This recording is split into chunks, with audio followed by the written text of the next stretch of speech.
Part 2, Gotta Get Down to It, 1968 to 1973, Chapter 4, A New Communist Movement Takes Shape. Within the growing contingents of youth turning to Third World Marxism, questions of organization inevitably came to the fore. Some activists were satisfied with situating themselves in a radical milieu and participating in whatever demonstrations or other activities came along.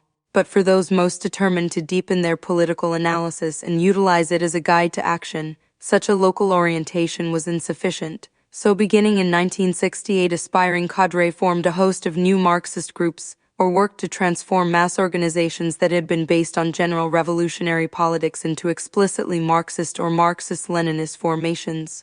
Within this wide-ranging and diverse process, the most important development was the emergence of a few nationwide organizations intent upon constructing a specifically Maoist trend and making Maoism the cornerstone of a new communist party. Study groups and organizing collectives. The organizational starting point for thousands of young revolutionaries was participation in a Marxist study group, and hundreds of these were launched across the country. Frequently, the process was as informal as 5 or 6 friends deciding to read a few works of Marx, Lenin, Mao, or perhaps Che or Amilcar Cabral and meet weekly to discuss them. More ambitious circles would tackle more and longer writings, involve a larger if fluid membership, and last months or even years. Another common form was the local Marxist organizing collective. A few activists, often after taking part in the same study group, would get together, hammer out bare-bones principles of unity and a rudimentary division of labor and undertake mass organizing and systematic theoretical study. Numerous radicals leaving college campuses headed for a working-class city, Detroit, Chicago, Baltimore, etc., formed or swelled the ranks of such collectives. The process of organizational development took a different form when all or most of the key members of an existing revolutionary organization embraced Marxism. In many cases, these core cadre decided to try to transform their organization as a whole into a Marxist one. Some efforts along those lines were rocky and involved internal conflict and splits, but if ultimately successful, they brought the apparatus and prestige of the pre-existing organization into the new Marxist phase. Such transformations took place in several of the key groups spearheading grassroots struggle in communities of color such as the Young Lords, and also in a few local chapters of SDIs, or RYM. The individuals immersed in these efforts were mostly in their 20s and came directly out of the anti-Vietnam War and anti-racist movements. The majority had no previous experience in any communist group, but some had spent a year or two in the CPUSA or Progressive Labor and brought this experience to bear in constructing new groups along Leninist lines. Also playing a pivotal role were a few dozen individuals from the previous generation who had been in or around the CPUSA or PL or both. These older activists did not operate as any kind of unit. Rather, different individuals connected with different circles of younger militants based on geographical proximity, family ties, or mere accident. Ideologically, this new wave of organization builders reflected the full Third World Marxist spectrum. Many, often veterans of the Vencerians Brigade, took their main inspiration from Cuba. Some identified with Third World liberation but focused mainly on one particular struggle or issue within the U.S. Even among those who believed that the Chinese Communist Party had presented the most comprehensive and useful framework for analyzing current realities, there were distinctions. Hard Maoists thought only the CPC expressed modern-day Leninism in its most advanced form, while a probably larger number of soft Maoists, much as they admired Mao, were not prepared to say that the Chinese CP was more revolutionary than the Cuban or Vietnamese parties.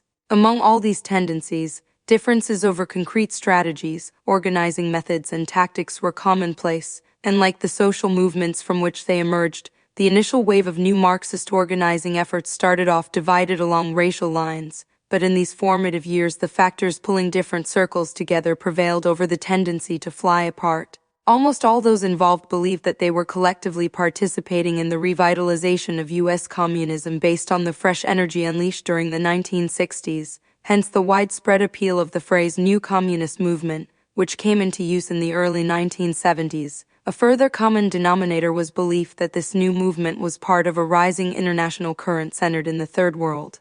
Another was agreement that support for national liberation and armed struggle had to lie at the heart of any U.S. Marxist project. There was also a strong consensus that no existing U.S. party provided effective revolutionary leadership to contemporary mass movements. Such sentiments fostered a sense of common purpose within the broad Third World Marxist milieu.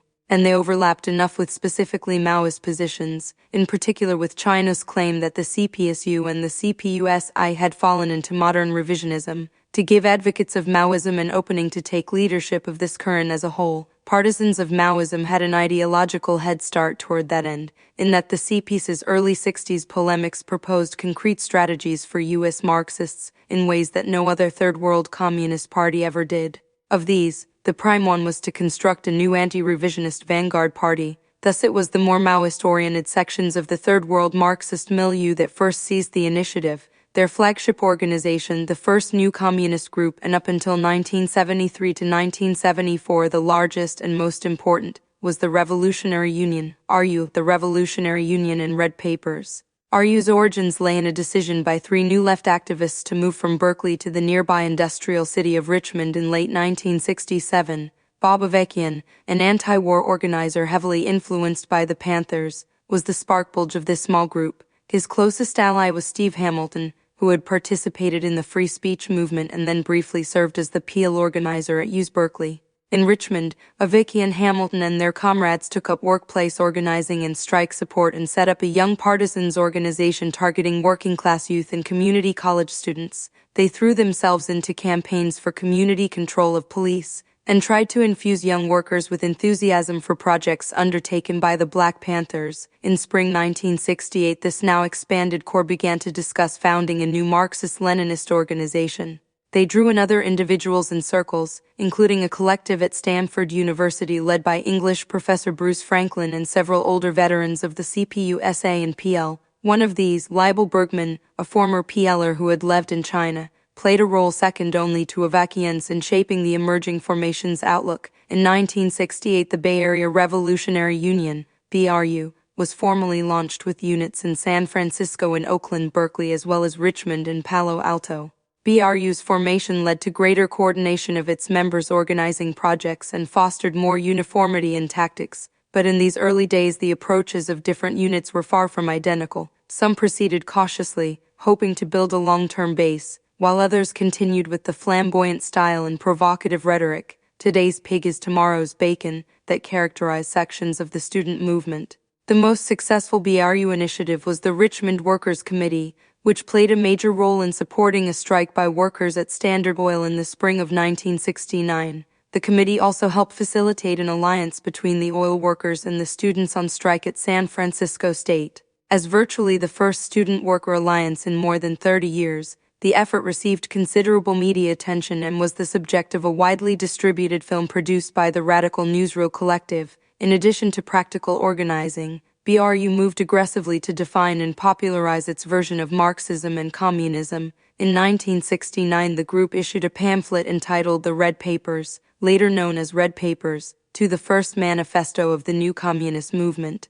In its opening article, Red Papers presented BRU's perspective on what constituted revolutionary Marxism-Leninism. The document identified imperialism as a social system, capitalism in its monopoly stage, not simply as an oppressive policy. It targeted the U.S. monopoly capitalist ruling class as the enemy of people both within the U.S. and in the Third World. Red Papers asserted that the Third World faced the brunt of imperialist attacks, and that national liberation movements in Asia, Africa, Latin America, and the Middle East stood in the forefront of the anti-imperialist fight. These movements were not only on the verge of freeing many nations from U.S. domination, but were limiting the ability of U.S. imperialism to resolve its contradictions at home.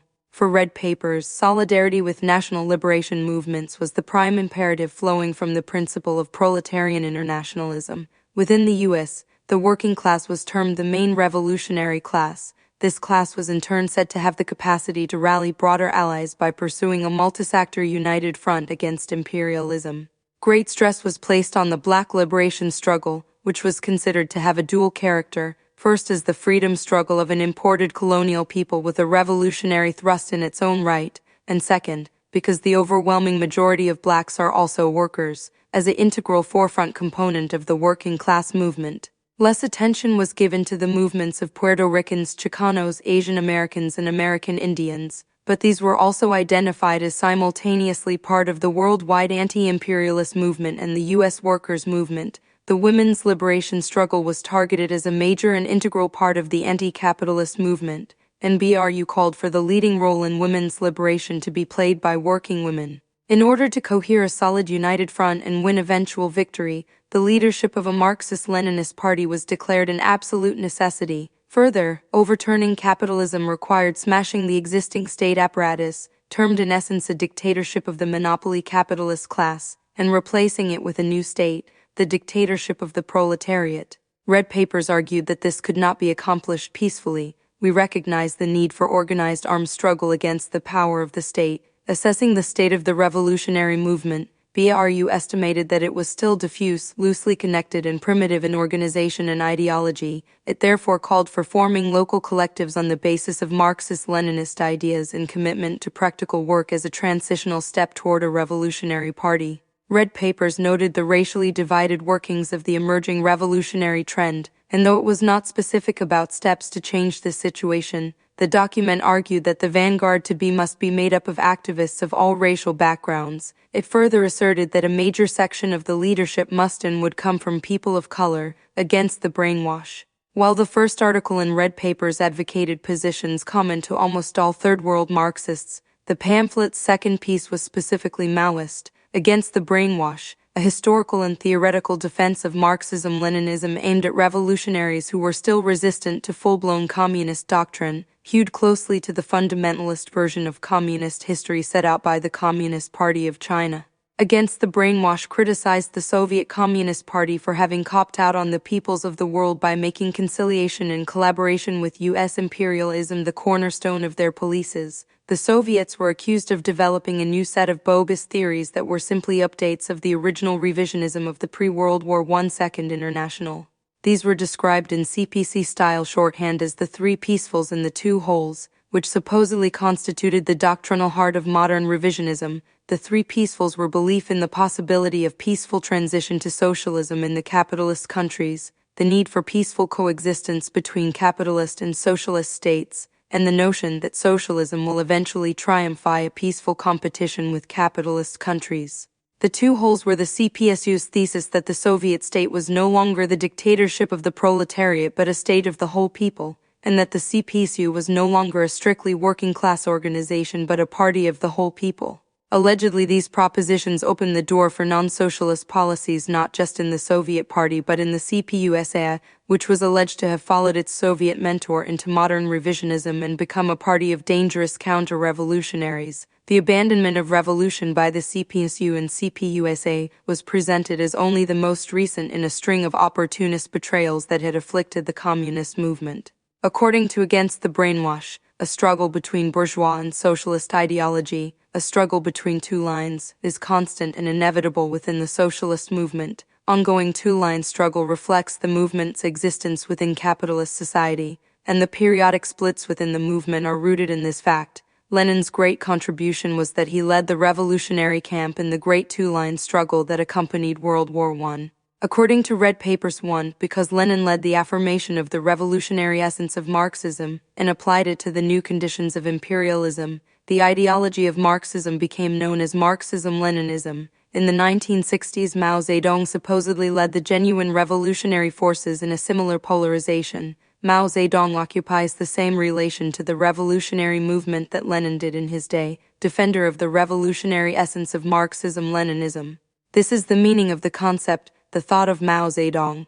The ever-controversial issue of Stalin was only taken up once these other points had been established. Stalin is the bridge between Lenin and Mao. Red Papers wrote, BRU acknowledged that under Stalin more than a few of those who were purged or executed as counter-revolutionaries were innocent. And Stalin was criticized for trying to handle contradictions between a growing Soviet bureaucracy and the Soviet people through administrative means rather than popular mobilization. But he is simultaneously given credit for the advances made by world communism between the 1920s and the 1950s, and especially for the victory over fascism in World War II.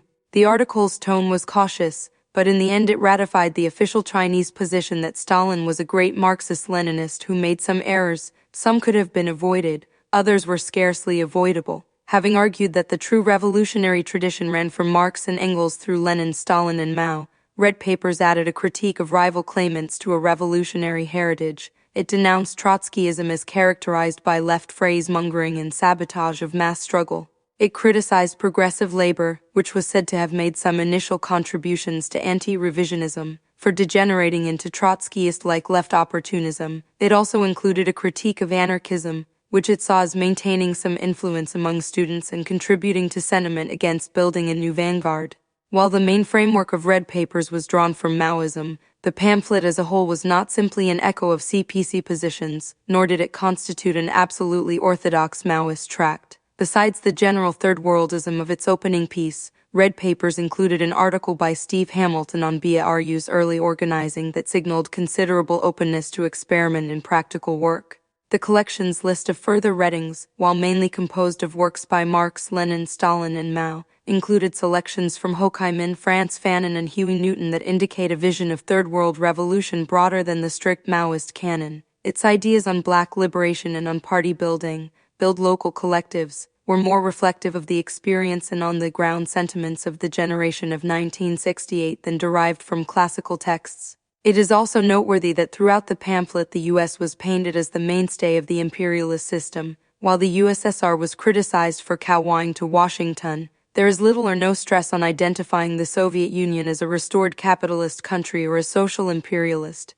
that is, socialist in words, imperialist in deeds. Red Paper's approach on this point was undoubtedly in tune with the overwhelming sentiments of U.S. Third World Marxists, but it was out of step with the latest international analysis of the Chinese Party, which by 1969 was calling the USSR a threat to the peoples of the world comparable to the U.S. Red Paper's one also had an overall modest, were not the center of the left tone. Still, the basic ideological thrust of Red Papers could hardly be mistaken, especially since it was signaled on the cover, which featured pictures of Marx, Engels, Lenin, Stalin, and Mao, along with the image of a rifle. Within a year of its publication, Red Papers had gone through several printings and 20,000 copies were in circulation. The document made its way to every large city and college town and became must-reading among Marxist-leaning activists. Red Papers combined an accessible writing style with a skill at elaborating Marxist-Leninist doctrine that was unusual for the time. Whatever one thought of its arguments in logic and readability, it held up considerably better than rival manifestos such as Toward a Revolutionary Youth Movement, RYM, or You Don't Need a Weatherman to Know Which Way the Wind Blows, Weatherman. Red Papers put BRU on the national map and was the most influential single document promoting the initial development of a new U.S. Marxist-Leninist trend. It was in the wake of this manifesto's publication that the terms Marxist-Leninist movement, party-building movement, new communist movement, and anti-revisionist movement began to appear alongside or replace the phrase revolutionary movement within much of the Third World Marxist milieu, because these terms claimed to offer more precise definitions of the new trend taking shape around the country, nationwide expansion and ideological consolidation. Through 1969 and into 1970, BRU grew steadily in the Bay Area and began to develop ties with circles in other parts of the country. Then it went through a major split, a faction led primarily by Bruce and Jane Franklin and influenced by the Eldridge Cleaver wing of the Panthers, projected a scenario of revolution via protracted armed propaganda and urban guerrilla warfare. They argued for starting immediately to build a clandestine army and criticized the leadership majority for giving undue weight to trade union struggles and failing to appreciate the leading role of Black and Latino liberation movements. The BRU majority, in turn, criticized its opponents for abandoning a working-class perspective and for misjudging the popular mood, including the mood in communities of color, because of petty bourgeois revolutionary adventurism. The Franklin faction left at the end of 1970, taking with them about a quarter of the membership and forming the short-lived Vencerams organization, which dissolved in 1973. The fact that significant support could be gathered within BRU for the Franklin position indicated how ideologically fluid the early new communist movement was. At the same time, the struggle's outcome spurred greater unity and tightened discipline within BRU, and also strengthened the working-class orientation of the entire trend for which BRU was setting the pace. As noted, the internal conflict within BRU was influenced by Eldridge Cleaver's Armed Struggle Now faction within the Panthers. The Cleaver Group's development, combined with the violent internal Panther struggle, led to a significant change in BRU's recruitment policies. Up to 1970, BRU had maintained a strong alliance with the Panthers and, despite being more ideologically defined, in many ways regarded itself as a counterpart organization working along a parallel track. This perspective led BRU to advise Black activists with whom it worked to join the Panthers. though BRU envisioned eventual development of a racially integrated vanguard. For the short term, it accepted a racial division within the revolutionary ranks. In 1970, this policy was changed and BRU committed itself to recruiting activists of all racial backgrounds. The post-split consolidation process gave BRU new momentum and laid the basis for several years of steady growth. Many individuals joined, and so did entire collectives from other parts of the country. BRU was the first new organization to offer a developed ideological perspective and begin to create a nationwide structure, and as such it attracted some of the most eager, experienced, and talented activists from the 1968 upsurge.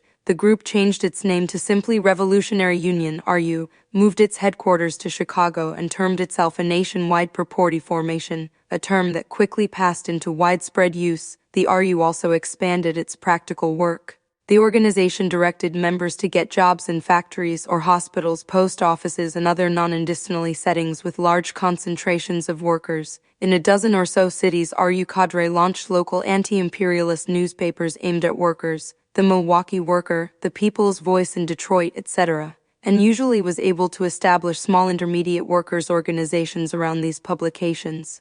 RU cadre remained active in anti-Vietnam War protests, and several rose to leadership in Vietnam veterans against the war. RU members worked in post-SDS groups on campuses, radical student unions, and the like, and from this base RU initiated the Attica Brigade as an anti-imperialist student organization in 1972 specifically to fill the vacuum left by the demise of SDS. The brigade differed from SDS, however, both in its domination by one ideological tendency and in its commitment to developing a multiracial membership. In the spring of 1973, the brigade held an Eastern Regional Conference drawing 250 people, from 31 chapters. By 1972, the RU was strong enough to initiate labor support campaigns on a nationwide scale. In May, 4,000 mainly Chicana women went on strike against Farrah Company in Texas and New Mexico, then the largest U.S. manufacturer of men's and boys' pants. The RU established Farrah strike support committees in many cities whose activity eclipsed that of official union-sponsored efforts. The bitter strike ended in February 1974 with the workers winning union recognition, their main demand. The RU also expanded its publishing activities, putting out red papers 2, 3, 4, and 5, as well as a number of topical pamphlets. It set up United Front Publishers and in 1973 launched a nationwide monthly newspaper, Revolution, which included a section in Spanish. By this time, the organization had grown to close to 500 members functioning in more than 15 cities. It had several regional offices, an elected central committee that met every few months, and a standing committee in Chicago that provided day-to-day leadership. The largest portion of RU members came out of the student movement. A smaller set was made up of older veteran communists or 60s activists who had been radicalized off campus. Each of these categories included some individuals from working-class backgrounds, but the majority were from the middle classes. A relatively small number, at most 20% and probably less, of the early 70s membership were recruited directly via organizing in the working class. The RU made some headway in its goal of reflecting the racial diversity of the working class but was still overwhelmingly white. At most 10% of its ranks were Black and Latino. Another 5 to 10% were Asian American, mostly organizing via the Mao and Che organization in San Francisco's Chinatown. Fanchon author William Hinton was identified with the RU and was widely believed to be a secret member. The RU was not monolithic. The original Bay Area core led by Bob Avekian and Leibel Bergman held the greatest measure of power, but experienced activists who had formed collectives in the East and Midwest had their own ideas and independent bases. Though the Franklin Group had left, the RU never completely shed its links to the confrontationist semi-anarchist strand of 60s activism. And though it never wavered in upholding Maoism, the RU was willing to experiment with a range of ideas in analyzing U.S. conditions and in organizing tactics. In terms of party building, RU's perspective through 1973 was that the central task was building the struggle, consciousness, and revolutionary unity of the working class and developing its leadership in the United Front. Practically speaking, this meant getting young activists into some aspect of working-class organizing while conducting study and theoretical debate within this context. The RU believed that expanding the numbers of communists with roots in the working class was a prerequisite to holding a founding congress for a new party. During the years when the new communist movement was first taking shape, this viewpoint expressed the common-sense consensus of most young cadre. The October League and the Communist League, Two other new groups developed into strong nationwide organizations between 1968 and 1973. In 1969, out of the dissolving RYM milieu, Mike Klonsky and other RYM leaders in Los Angeles formed the October League Collective. Klonsky, son of a CPUSA organizer, was one of the many red diaper babies within the new communist movement. A short while later, a similar collective, the Georgia Communist League, was launched mainly by former RYM leaders in Atlanta. Its key figure was Lyn Wells, a sparkplug of organizing in the South since the mid-1960s. The two collectives merged in early 1972 to launch the October League as a nationwide organization. Shortly afterwards, the OL immersed itself in a 7-week wildcat strike by the mostly black workforce at Mead Packaging Company in Atlanta. An OL cadre, Sherman Miller, was head of the strike committee. The company and the entire Atlanta political establishment seized upon Miller's open communist affiliation to launch a fierce red baiting campaign against the walkout. But the strike gathered community backing and the charismatic Miller retained near unanimous worker support. The walkout won only limited gains, but the experience was crucial in building the OL internally and projecting it nationally. Members of October League produced a film about the walkout and Miller went on a nationwide speaking tour. A number of collectives with whom the OL had already built ties affiliated, and by fall 1972 the organization was able to launch a nationwide monthly newspaper, The Call, with a Spanish-language section, El Clarín. The new organization attracted a number of older CPUSA veterans, including Harry Haywood, who had played a key role in formulating the 1930s CPUSA position that a distinct black nation existed in the South. Haywood had resisted the CP's dropping of this thesis in the 1950s as no longer applicable, and charged that this shift was a central aspect of the party's alleged turn to revisionism. OL grew more slowly than RU and issued no theoretical manifestos comparable to red papers. On the various questions up for debate in the new trend, OL stuck closely to the official positions of the CPC or the 1930s positions of the CPUSA. As of 1973, the OL remained smaller than RU, but also functioned nationwide, conducted more work in the South, and included a higher percentage of Black and Latino members. The third sizable new group was the Communist League, CL. CL was formed as the California Communist League, CCL, in 1968 when a group of former SDSers joined with a corps of activists in Los Angeles led by veteran communist Nelson Pirie. In the 1950s, Pirie had been part of the CPUSA's farthest left faction, defending Stalin and charging Khrushchev and the CPUSA leadership with revisionism. They were expelled and in 1958 formed the Provisional Organizing Committee to reconstitute a Marxist-Leninist party, POC. The POC quickly went through a series of damaging splits and by the mid-1960s had lost most of its initial few hundred members. Pirie, a charismatic African-American who had stuck with the group through many twists and turns and had succeeded in building a small base in south-central Los Angeles, was expelled in 1967. A year later, he led formation of the CCL. The CCL won recruits both from its direct community organizing and from the broad Third World Marxist milieu. In 1970, it changed its name to the Communist League. Largely because of Pirie's work, the CL began with a large proportion, perhaps even a majority of African-American members. Like the RU and OL, CL defined itself as anti-revisionist, and for a brief time all three groups interacted on a friendly basis. Steve Hamilton was invited to represent the RU at CL's founding meeting, and Klonsky attended as a representative of OL. But CL differed from the RU, OL, and almost all the rest of the new Marxist-Leninist trend in that it had a stronger allegiance to Perminus 1956 Stalinism than to Third World Leninism or post-1968 Maoism. Most new generation communists shared the perspective of Red Papers 1, which placed Lenin and Mao in the top rank of revolutionary leaders and accepted Stalin mainly because he was seen as linking the two. But CL under Pirie's direction considered Stalin the world's foremost communist after Lenin.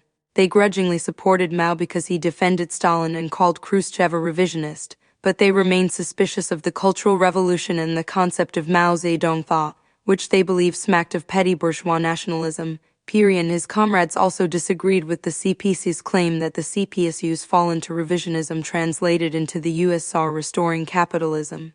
Likewise, the Communist League did not accept the idea of a new communist movement, considering the phrase a negative concession to what it believed had been an anti-working-class New Left. Instead, CL regarded itself as the heir to a single continuous and pure Marxist-Leninist legacy. That's what gave CL, like the Maoists, a ready-made outlook around which to take organizational initiative. The fact that a veteran of the old communist movement led CL, while the top leaders of the other new formations were from the 1968 generation, crystallized these differences. For all these reasons, there was a certain distance between CL and the other groups, individuals and informal circles that made up the emerging new Leninist trend, but through 1973 the differences seemed subsumed in a shared commitment to anti-revisionism and the importance of armed movements in the Third World. The CL published a newspaper, The Western Worker. Its biggest breakthrough came in 1971 when it recruited a significant number of activists from the Detroit League of Revolutionary Black Workers following the breakup of that organization, about which more below. General Baker, who had led the League's and plant organizing efforts,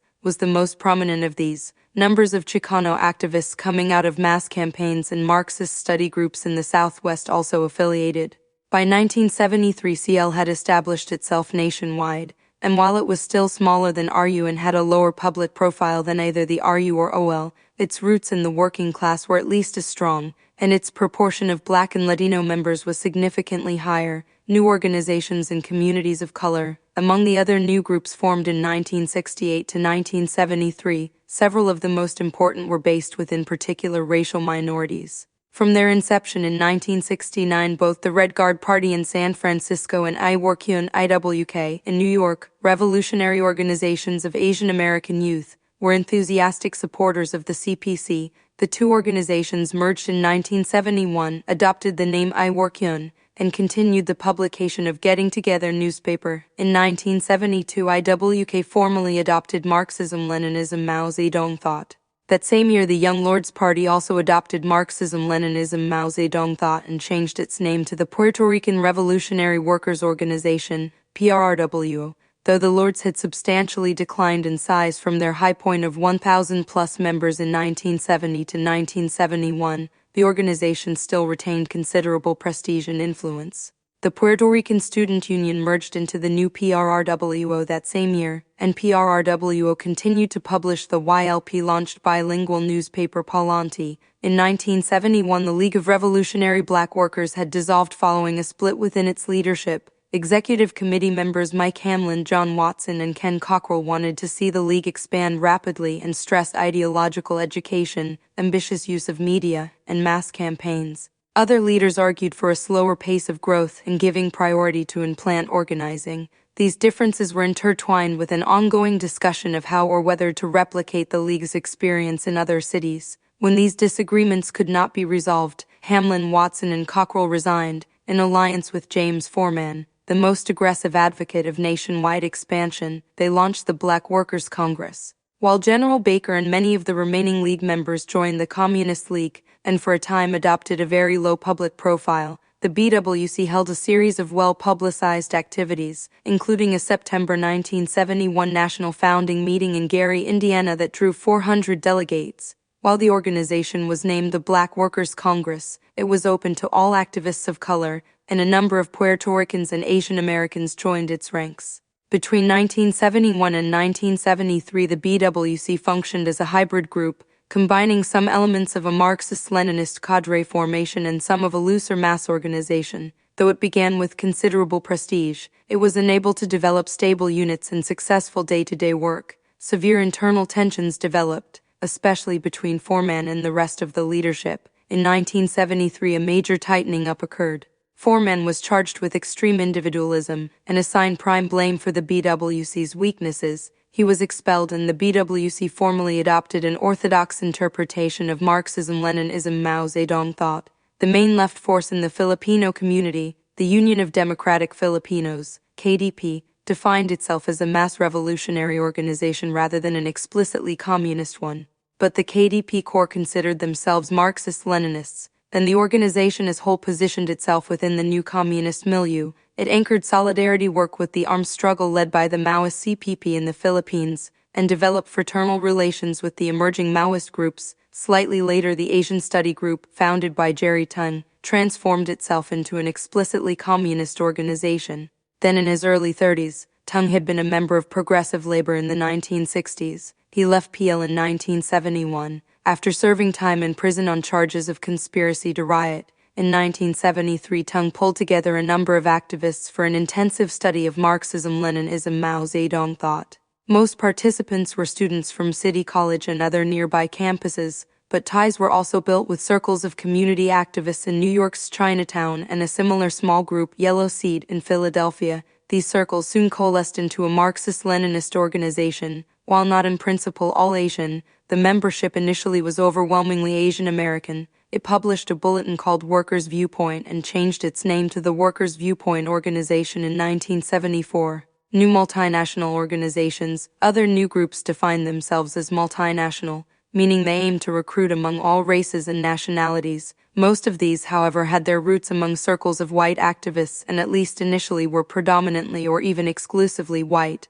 The Chicago-based Sojourner Truth Organization, STO, was one of the more important of these. STO was formed by about a dozen people, the majority veterans of the failed RYM effort, in 1969 to 1970. A central figure was Noel Ignatin, who had spent 8 years in the POC before being expelled in 1966. STO distinguished itself in two areas. First, it sharply criticized what it called the Stalin model of party organization for suppressing critical thinking and for a distorted party-centered view of how the working class will develop its revolutionary potential. In opposition to Stalin, STO drew on the ideas of Italian Marxist Antonio Gramsci and stressed the need for flexible forms of working-class self-organization. Second, STO promoted a particular interpretation of the origins and dynamics of white supremacy that centered on the way white skin privileges operate to tie white workers to capital. Along with Ignatin, Ted Allen, another POC veteran who was active in the small Harper's Ferry organization, played the decisive role in elaborating this perspective.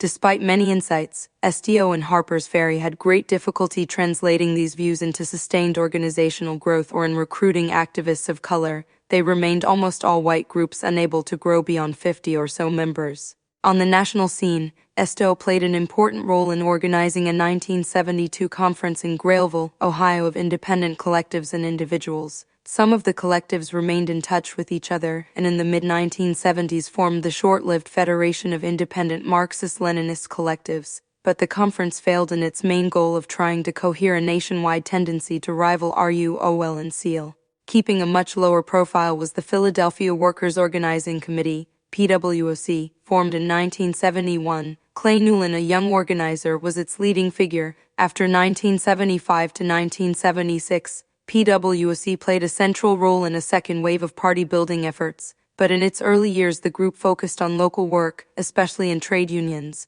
believing that the largest Marxist-Leninist groups were fatally afflicted with ultra-leftism. The PWOC linked this ultra-leftism to what it saw as flaws in the Chinese Communist Party's outlook, in particular the argument that capitalism had been restored in the USSR. Another group that would be much more prominent later, the Proletarian Unity League, PUL, was formed in the early 1970s in Boston. Like the PWOC, PUL was sharply critical of the ultra-leftism that it believed dominated the biggest purported formations. But PUL denied that this was connected either to the CPC's analysis of the USSR or to Maoism in general. A larger public role up to 1973 was played by the California-based New Voice Group, begun in 1971 to 1972 by ex-PL members. Meanwhile, former PL leader Bill Epton moved into new communist circles, working on the short-lived Proletarian Cause magazine in 1972 and then helping found Black Liberation Press and the Black New York Action Committee. The Guardian jumps in. More important was the 1972 decision by the Guardian to throw itself into the new communist trend. Following the 1969 collapse of SDICE and the 1970 liberated Guardian breakaway, the staff had to devote considerable attention to consolidating itself ideologically, regaining financial stability and rebuilding circulation. The Guardian's pages focused on national liberation movements abroad, the Black liberation and anti-war movements at home, and the new stirrings of worker militancy.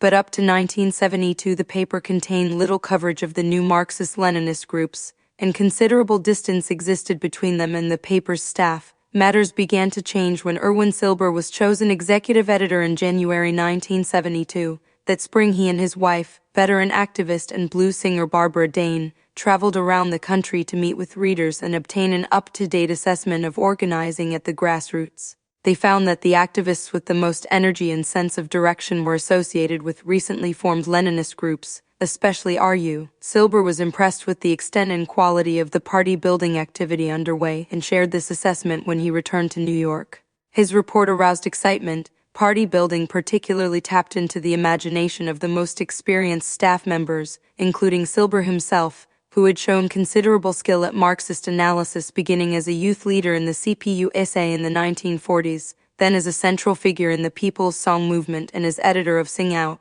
At about the same time, managing editor Jack Smith visited China. Smith was less ideologically oriented than Silber, but he was acutely attuned to currents that might provide material support for the always struggling paper. He returned with an agreement for The Guardian to sponsor tours to China, which could provide a vehicle for U.S. activists to experience the Chinese Revolution close up and simultaneously raise funds. The potential for a growing Marxist-Leninist current to make up some of the income and circulation loss which The Guardian had experienced after 1970 only reinforced the genuine enthusiasm the staff felt for party building. In the summer of 1972, signals that a shift in emphasis was underway began to appear in The Guardian's pages. Then in October, the staff selected the first issue of the newspaper's 25th year of publication to make a major statement. In a front-page editorial, The Guardian declared that after a quarter of a century of observing and participating in the actions and debates of the political left in the U.S., we are convinced of one thing: the major task confronting U.S. is to assist in bringing to birth a new revolutionary political party, based in the working class, armed with the science of Marxism-Leninism, committed to socialist revolution.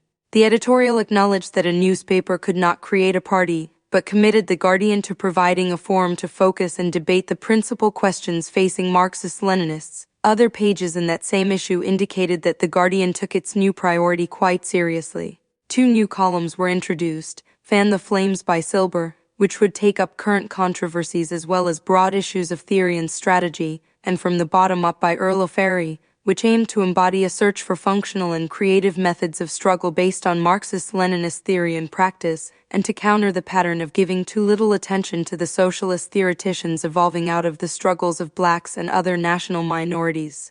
The anniversary issue also began a multi-part series defending China's foreign policy by Jack Smith, which would soon be compiled and published as a Guardian pamphlet. While the series was one element of the paper's positive coverage of China, The Guardian did not define itself as an advocate of Mao Zedong thought. Instead, while praising Mao, it continued to feature a broader range of Third World Marxist views and especially to project the positions of the Cuban and Vietnamese CPs. By doing so, The Guardian became the main reference point for activists who took their main inspiration from those parties, as well as the large number of soft Maoists who were immersed in party-building work. The 1973 forms, a barometer of growth. The Guardian's new stance qualitatively heightened the new communist movement's visibility. The most broadly circulated publication within the new activist generation, the paper also had high standing among left veterans and was widely read by revolutionaries outside the U.S. Thus, The Guardian was well positioned to initiate the most ambitious public gatherings of the early party-building movement. In the spring of 1973, it sponsored a series of forums in New York intended to foster inter-movement dialogue and project the anti-revisionist current collectively before the broader left. The largest gathering, What Road to Building a New Communist Party, March 23, featured old chair Michael Klonsky, RU Central Committee member Don H. Wright, BWC top leader Mike Hamlin, and Guardian executive editor Erwin Silber. Over 1,200 people turned out for the evening, and thousands more read the transcript or heard the tape of the event, both of which were made available nationwide. Excitement was so high that rumors spread in many cities that the formation of a new party would be announced at the gathering. There was no truth to this rumor. In fact, there were considerable tensions behind the scenes between the various participants, but the fact that so many activists took this rumor seriously indicated the momentum the young movement had by then acquired.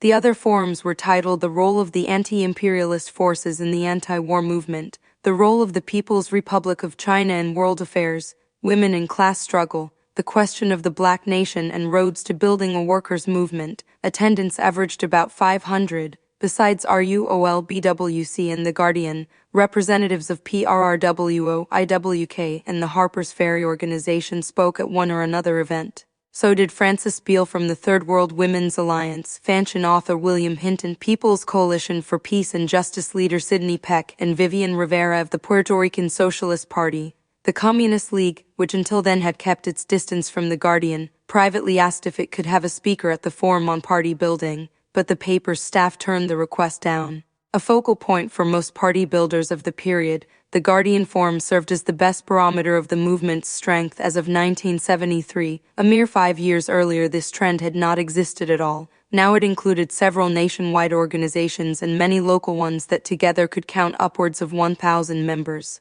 Several thousand more cadre located themselves within the movement's parameters, participating in study groups, attending events, and doing practical work in one or another coalition or mass organization. Representatives of the movement's constituent groups debated their differences in front of large crowds, and the country's most widely read left publication promoted the goal of building a new communist party, international ties.